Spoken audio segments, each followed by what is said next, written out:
Good morning, everyone. We are so glad that you're with us this morning for our peer-to-peer opioid data to action learning session.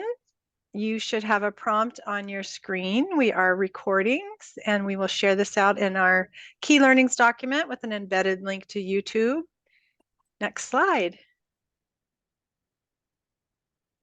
I'm Maria Clemestrud with Comagine Health, and today we're talking about pharmacy initiatives in Naloxone and MOUD treatment. It's August 22nd, and this happens to be our last national peer-to-peer learning event. And we're just grateful that you're all with us. We anticipate being funded by Washington State Department of Health, and we will be designing and building a Washington-based peer-to-peer program. And that doesn't mean we're going anywhere and that we're losing our relationships with you. We are just so glad for the time that we've had with you, and we know that we'll stay connected to all of you out there. Next slide. So speaking of which, we would love for you to go up to your view options at the top of your screen and go to annotate and choose a stamp for yourself, and let us know where you're located on the map. Whoa, Nebraska is in the house. I love it. Michigan. Fight on, Michigan. And if you'd like to put your name in chat where you're located and who you work with, that would be wonderful too. Great to see such broad representation. Anybody from Florida? Ooh, Tennessee, my birthplace. Idaho, Montana. Any other East Coasters? Maine. Wonderful. Welcome. Thanks for being with us. Give you another couple seconds. Thanks for putting your name in chat as well. Detroit, Lincoln, Nebraska. Okay, Louisiana. San Diego. All right, we are going to go on to our next slide. Thanks for being with us and being an important part of this community. We will have our introductions, and then Michael Parchman will lead us in our panel discussion. And the best part is then we get to meet all of you and learn from you in our breakout sessions, and then come back and report out to us. This is the heart of why we do what we do, which is to learn from all of you. So please stay, even if you're just going to listen or chat in your thoughts. And then we do our lightning round report out. We also have a live poll at the end of the hour so that we can learn how to improve. And next slide. Our team makes everything possible from week to week. Our wonderful technical group, Riley and Stephanie and Regina behind the scenes, making things happen, our breakout group leaders. And Michael, this is Michael's last peer-to-peer with us. He is retiring. We think only momentarily. We believe he will come out of retirement maybe in 2024, but we'll see. But we know that we will stay connected with you, Michael. We're just grateful for your leadership, your humor, your patience, and your persistence. So I am going to turn it over to you. Thanks so much, Maria. Appreciate that kind introduction. I just want to start by saying that the reason we chose this topic is because I think we're still in a situation where, regarding opioid use disorder and overdoses, it's an all hands on deck situation. Especially here in our state of Washington, which recently was in the news for having the highest year-over-year increase in overdoses in the country. And I think we realize, having interacted and worked with some pharmacists, that they have a unique skill set. to break down barriers, especially regarding stigma. So we're going to talk with three people today about the role of pharmacists and some ideas, some creativity around how pharmacists can impact this problem. So we have three people. The first person we're going to talk to this morning is Stephanie Marr. Stephanie is an SUDP, but she's also an improvement advisor with Comagine Health. And we're going to talk with her a little bit about a recent initiative, pharmacy-based initiative. And then we're going to visit with Shelley Little. Shelley is a public health nurse with the Benton Franklin Health District, which is in the Tri-Cities area of Washington State, which is on the Columbia River, which produces some of the best wines in the United States, in my totally unbiased opinion. And then we're going to talk to Felicity Homestead. Felicity is a PharmD, and Felicity is the Chief Executive Officer of an organization called FQHC 340B Compliance, Inc. Felicity has been involved for quite some time in rolling out pharmacy-based initiatives for supporting MOUD programs, especially in MOUD daily dose clinic in an FQHC setting. So we're gonna start this time off talking to Stephanie. Stephanie, welcome. Thank you so much for joining.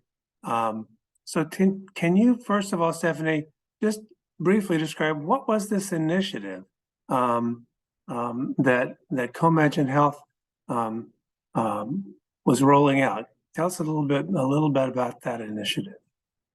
Yeah, so the Comagine Health team has recently launched an initiative in the pharmacy space that helps pharmacies engage with their patients by linking their patients to community agencies that provide free naloxone, and also by providing the pharmacies with tools that help them engage in non-stigmatizing conversations about naloxone. So we've developed a few different materials in this initiative that the pharmacies can pick and choose from, whatever materials they feel like is going to be beneficial and useful to them in their setting. So some of those materials include a naloxone talking points document, which helps the pharmacy staff, the pharmacy techs, have some key kind of points and takeaways on how to engage in a conversation with their patients about naloxone. We've also developed naloxone stickers for prescription bags or prescription bottles. We've also developed referral cards for resources in the community on free naloxone. And we've also developed a tear-off pad, which a patient can tear off and present to their pharmacist to initiate a discrete conversation. So that's a little bit about the initiative. Wow, that's amazing. I want to go into a little bit of detail about those tools in a minute, but can you first tell us, where did this crazy idea come from? How did it come about? Yeah, so we know that patients access pharmacy services at a higher rate than most other healthcare providers, and even more so in rural communities. Rural pharmacies really serve as healthcare hubs in their communities. So we saw an opportunity to learn from those pharmacists in those communities that are already engaged in opioid stewardship projects, and to help link gaps between patients in need of opioid stewardship services in those high need communities or in rural communities. So we're specifically looking at the naloxone utilization in pharmacies, and have seen that cost and stigma are usually the two main barriers that patients have when accessing naloxone at their pharmacy. So I know you involved pharmacists in the development of these materials. What kind of feedback did they give you?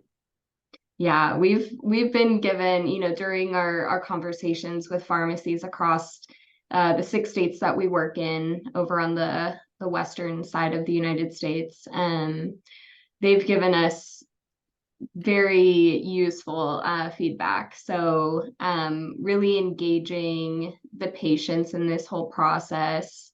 One of the most useful things that has come out of some of those conversations with pharmacies is we've been able to meet with and link up with different agencies like universities or public health departments that have agreed to provide pharmacies directly with no cost naloxone that they can distribute to their patients. So we've gotten really positive feedback about those connections. And then we've also received some great feedback from a pharmacy partner in Nevada who said, we're going to save lives with this program. So that just shows the benefit of developing these materials and allowing the pharmacy to be a safe space for patients, to break down that stigma and for patients to really feel comfortable having conversations about naloxone with their pharmacist. That's great. And I'm sure the participants on this webinar are saying, where are these materials? Are these something I can look at? Can you share those with me? Yes, absolutely. Yeah, be happy to. Okay. So we'll be including I think some links to those resources for those of you who are on the webinar. We'll send those out to you in our lessons learned document after this webinar. So Shelley, let me ask you about your role at the Benton Franklin Public Health District, and what work have you done with pharmacists in the area where you live? Sure. I'm a public health nurse, and we had the Overdose Data to Action grant through the CDC. It ends this month. We worked somewhat during COVID with pharmacists, and the biggest impact was on our local rural pharmacies, not necessarily our big box chains. So we really saw an opportunity once overdoses increased dramatically during COVID. And we saw an opportunity there to group in the partner. We have a pharmacy partner, Randy Johnson. He runs Prescription Pharmacy. Our ex-pharmacy has 2 locations. He was a game changer in long-term care facilities. He was the pharmacist that went into all the long-term care facilities and vaccinated that he could get to. He went in and offered some of the treatments and therapeutics. He was the person that saw the need and addressed it. And his motto, kind of even to this day, is try anything. And so when we proposed this pharmacy program to him, he was like, sure, I'll do it. I'm happy to do it. Whatever will help my community do better. So as a father and a pharmacist and a businessman, he was very willing to do this. And I also had a carrot. I also had naloxone. I had purchased naloxone through this grant, and I initially gave him 50 doses. And he said, you know, I have it in stock all the time. And I said, but this is really for the people who get an opiate prescription and a naloxone prescription, but because of the copay or whatever else barrier, they won't pick up the naloxone. They'll only pick up the opiate. I said, I want you to give this to them. And he goes, great, I'll take it. I'm happy to hand it out. And so we started with an initial 50 doses. Wow. Well, did he tell you how long the 50 doses lasted? Yes, so we just this is month 3, so of the handout. So he hasn't extinguished them all yet.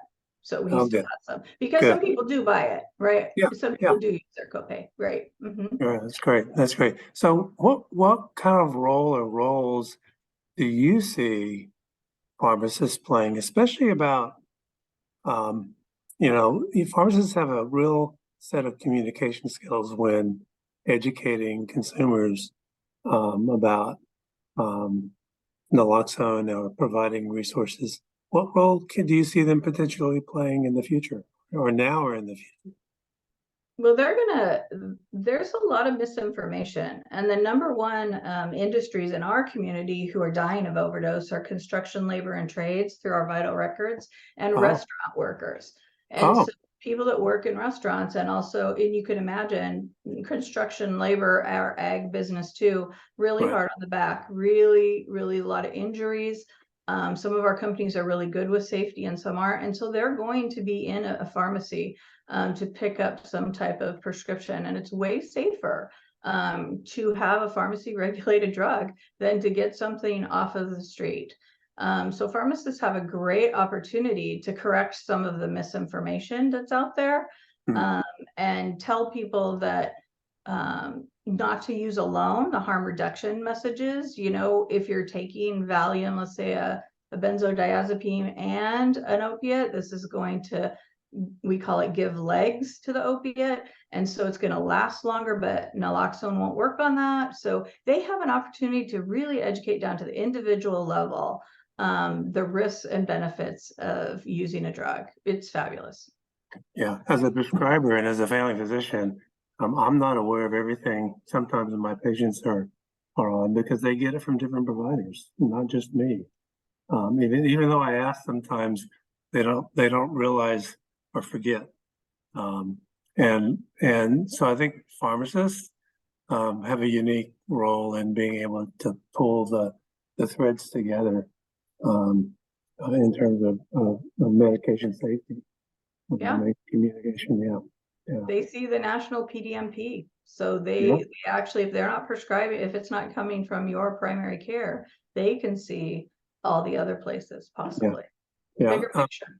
Yeah. One last quick question. Do you want to say anything more about what is happening in your region with fentanyl? Any comments about the impact of fentanyl in your county and the public health response to that?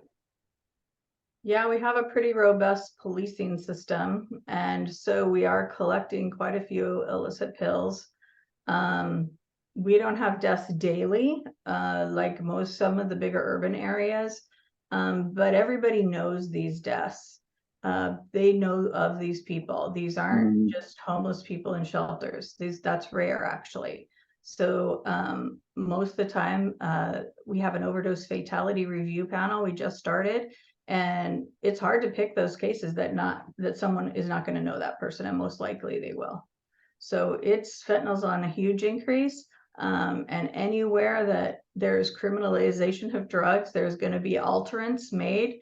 And xylazine is one of the benzos that's from the vet, not meant for human consumption, that's being cut into our pills. And on the east side of the state, we're not seeing very much of it. But on the west side, they're seeing a little bit more. So this altering our illicit drugs is a big deal.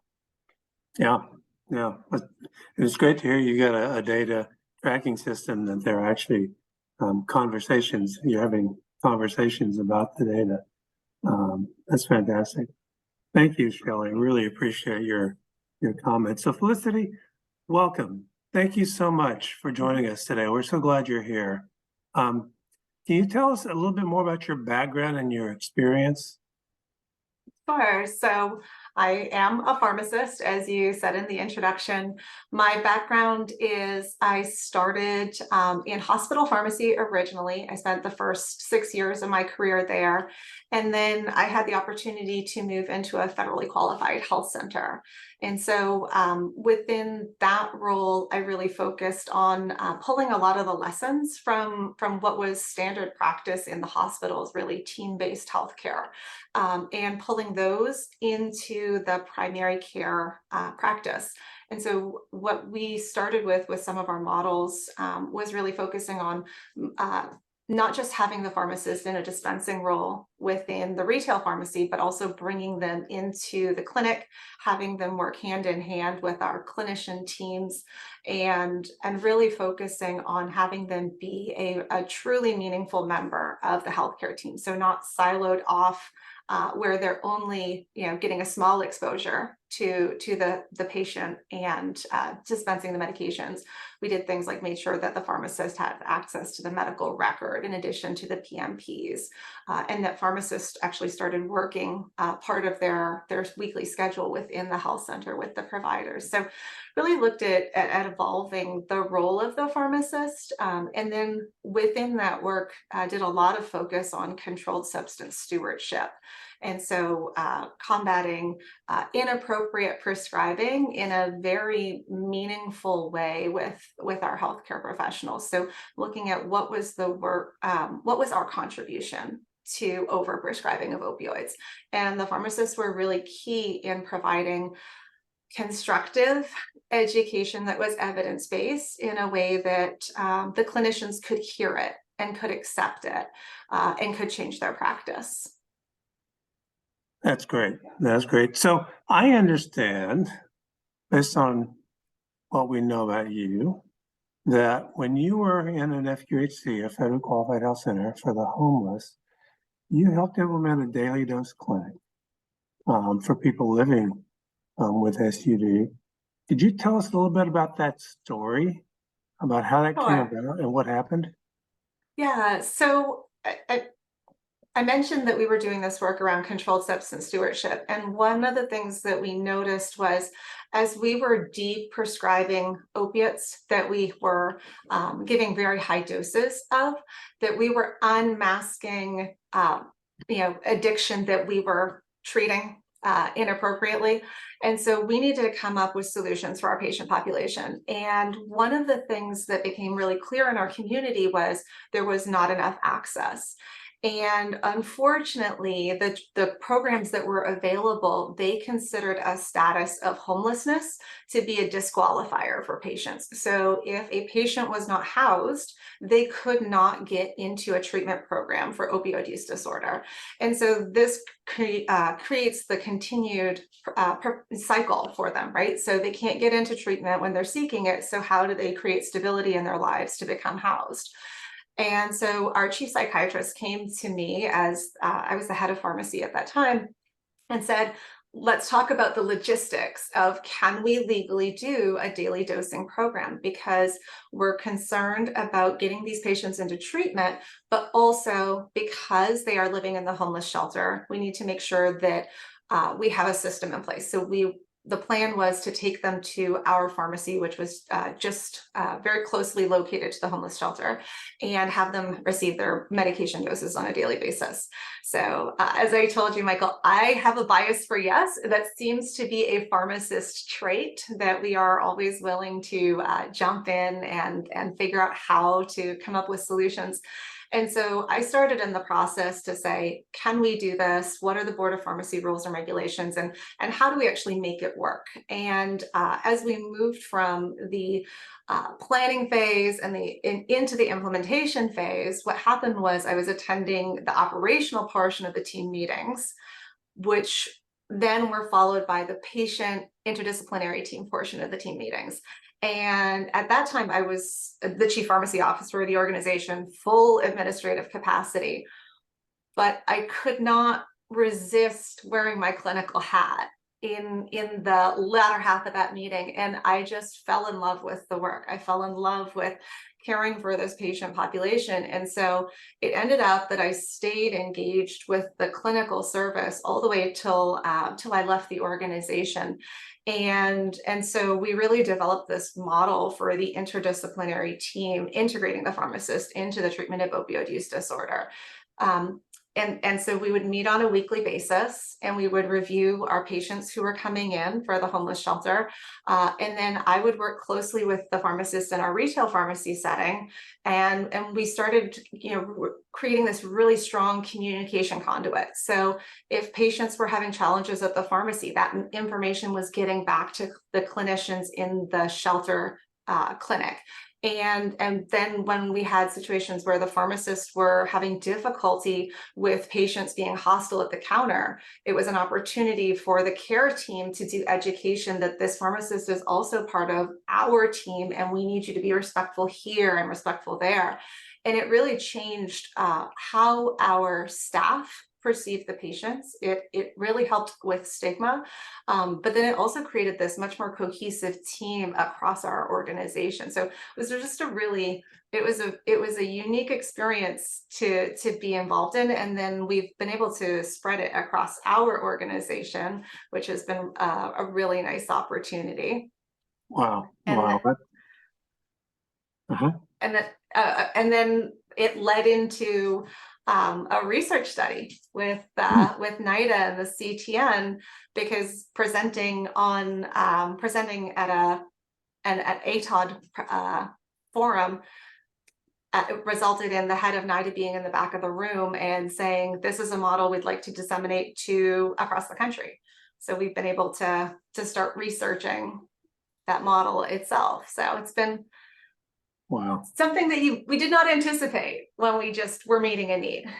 What an amazing story. Well, and congratulations on the opportunity to actually do a research project that actually is demonstrating the feasibility and effectiveness of a program like the one you just described.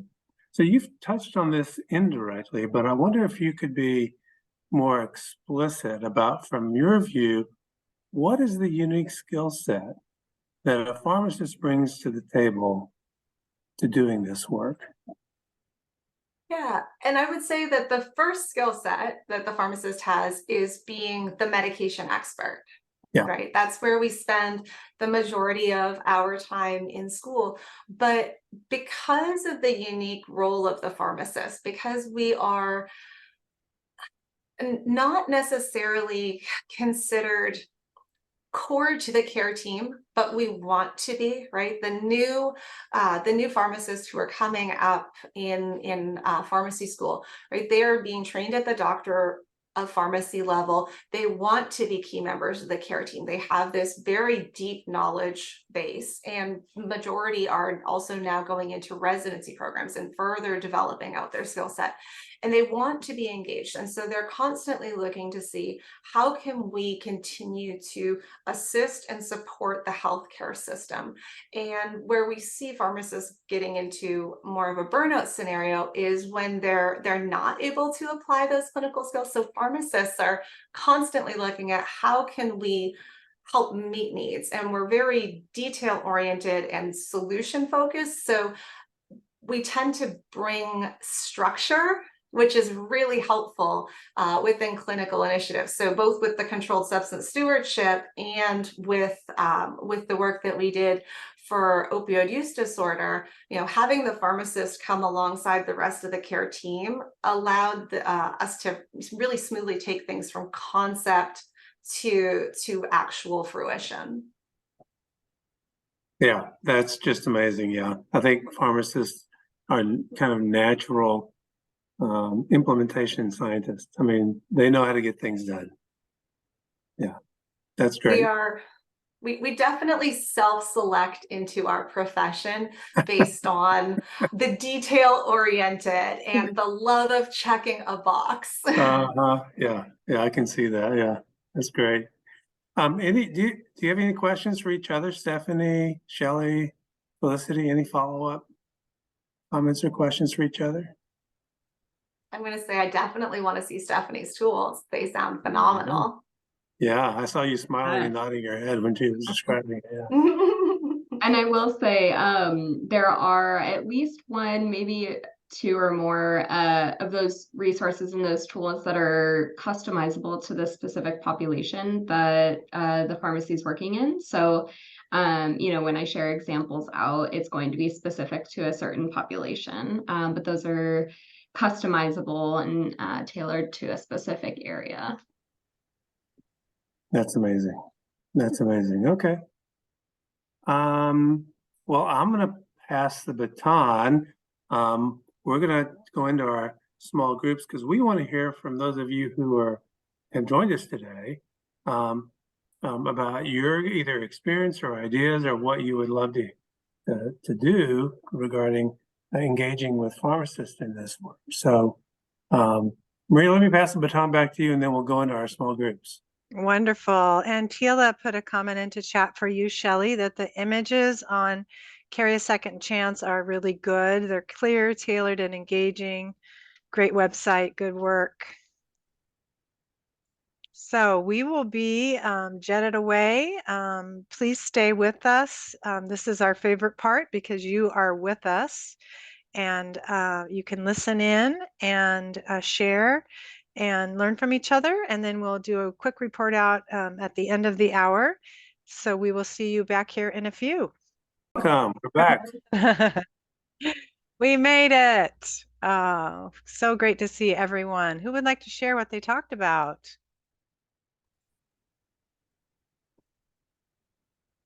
Well, I'll start. We talked about where to start with engaging with pharmacists. One of our small group members here from actually the state of Washington mentioned something called the Naloxone Project, which is a great resource for engaging both strategies and policies, state level policies around naloxone distribution and overcoming challenges and barriers as a resource.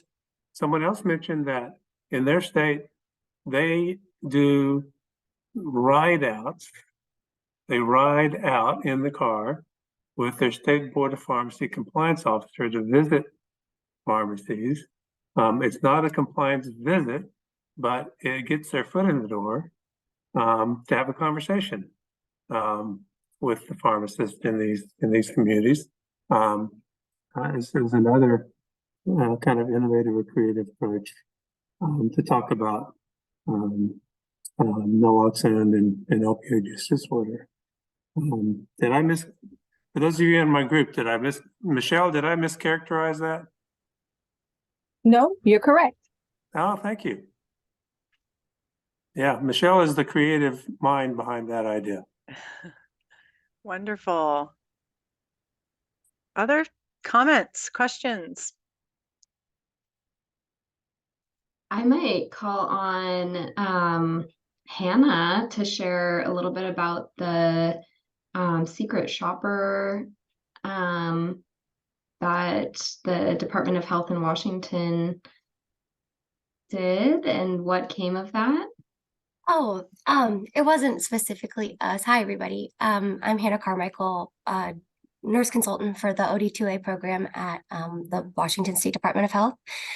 Some of our LHJs were doing some of their own secret shopper kind of work and trying to get naloxone from their local pharmacies, and some of their experiences weren't quite as positive as we had hoped. So at DOH, we started working with our Pharmacy Quality Assurance Commission, also known as PQAC, to create materials that would be able for their inspectors, like they would do yearly inspections of each pharmacy across the state.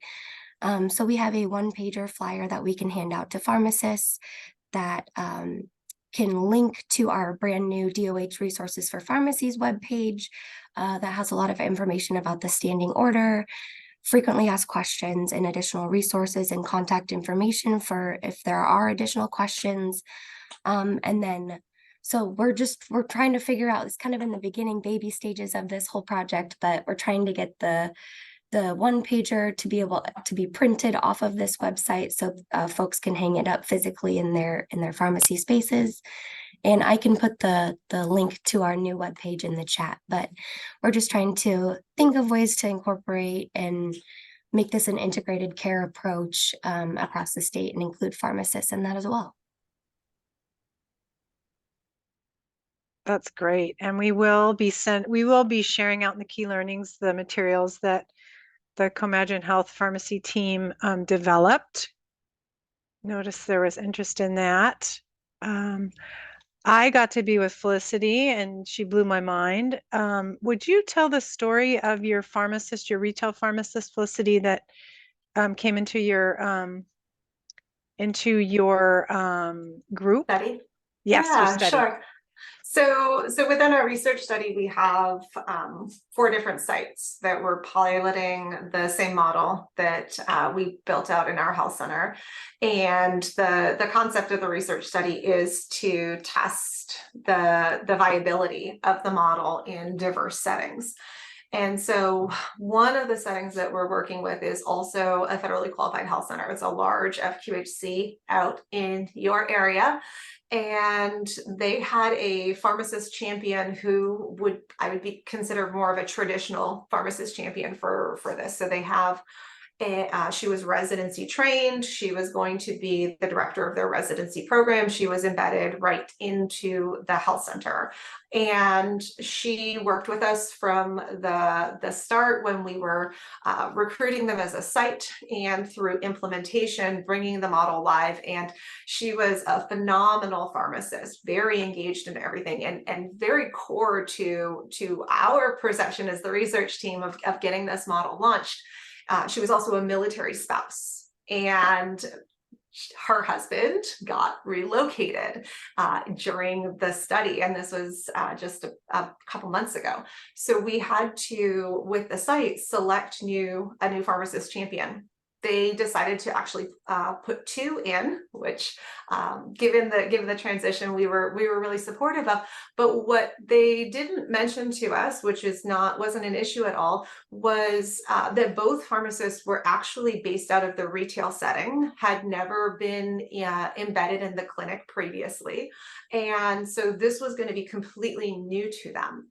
And so when they started doing this work, we met with them after their first experiences in being involved in an interdisciplinary team focusing on the treatment of opioid use disorder. So they had an opportunity to review patients who were going to be treated that week and review their charts. They had the opportunity to participate in the interdisciplinary team meeting prior to having patient visits, and then also go into patient visits as the pharmacist with the prescriber and provide education to the patients in the context of that visit.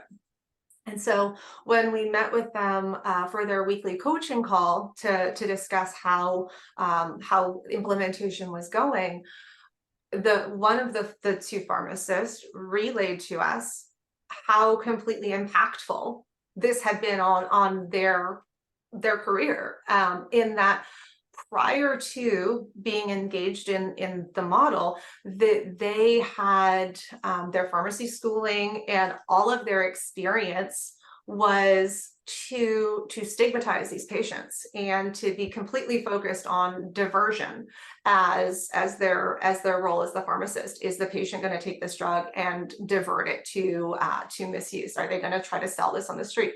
And making sure that as the pharmacist, they are controlling the legal flow of prescription drugs. And that the experience of being embedded in the care team helped them view these individuals as people and change the way that they experience them in the care setting, change the way that their staff experience them, and made it so that they were obviously still complying with their legal requirements, but focused on meeting the patient's needs and had an understanding of how hard it is for patients who have addiction to engage in treatment. And so the first pharmacist relays the story, and my counterpart, the chief psychiatrist, who we developed this model, we were misting up as the first pharmacist tells us this story. And the second pharmacist chimes in that this was also her experience.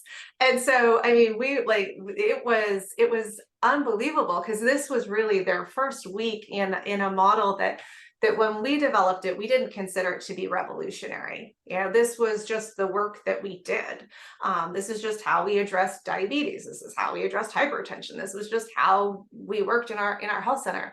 And to see the change that pulling pharmacists from just being in the retail pharmacy in the dispensing role, bringing them into the care team and having them fully experience the patient care delivery model and see the other side of the coin for those patients, how that is going to completely change the dynamic in that organization and the care that their patients receive. So it's we're excited to share that story, and every time I get goosebumps every time we talk about it, because I would not have expected it after their first interaction, but that's the impact of the work.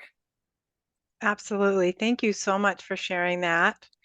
We are going to continue on and share our next slide. And thank you for the comments that were made. I was just going to, sorry about that. Yes, aspirational goal, Michael. Do you want to speak to that? No, I was just commenting as Felicity was talking about how opioid use disorder is a chronic illness, and we need to be able to treat opioid use disorder just like we would manage diabetes or hypertension or any other chronic illness in partnership with a pharmacist in a clinical setting. That's an aspirational goal for us. The only thing that's preventing us from doing that, in my opinion, is stigma. And overcoming stigma, I think, is our central challenge for all of us. So thank you. Yes. And Tila, thank you for your comment too about free naloxone in pharmacies. Felicity and I were, and David and our other group member whose name escapes me, Bianca from Michigan. We talked about the solitary nature of pharmacists, and Felicity used the word disenfranchised. That pharmacists have a role, retail pharmacists have a role and a skill set that we can invite them and integrate them into care teams, can really change the vocation. And Felicity is living proof that you can flip the script. So we are grateful for Stephanie and for Shelley and for Felicity and for you, Michael, for all of the great insight today.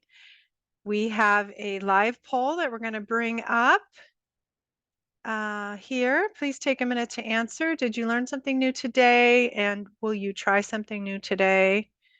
And thanks for being with us to the end. We're grateful for all that you've contributed and shared, and for the places you're making a difference in your communities and your neighborhoods. And we will go ahead and end that poll and report out. Thank you to the 13 and 11 people that said yes, and 11 of 13 said they will plan to try something new. That's great. This picture was taken right down the street from my house at Port Madison in Indianola, Washington. And we will be here, although we may not see you on a national peer-to-peer, we will still connect with you. You know how to get in touch with us. And we're excited for the continuation of our work and of your work. And we hope that our paths cross again. Thanks for being with us today. Bye, everybody. Bye. Congratulations, Michael. See you in the future. Thanks, Shelley. I'll be in your region, I'm sure, again soon.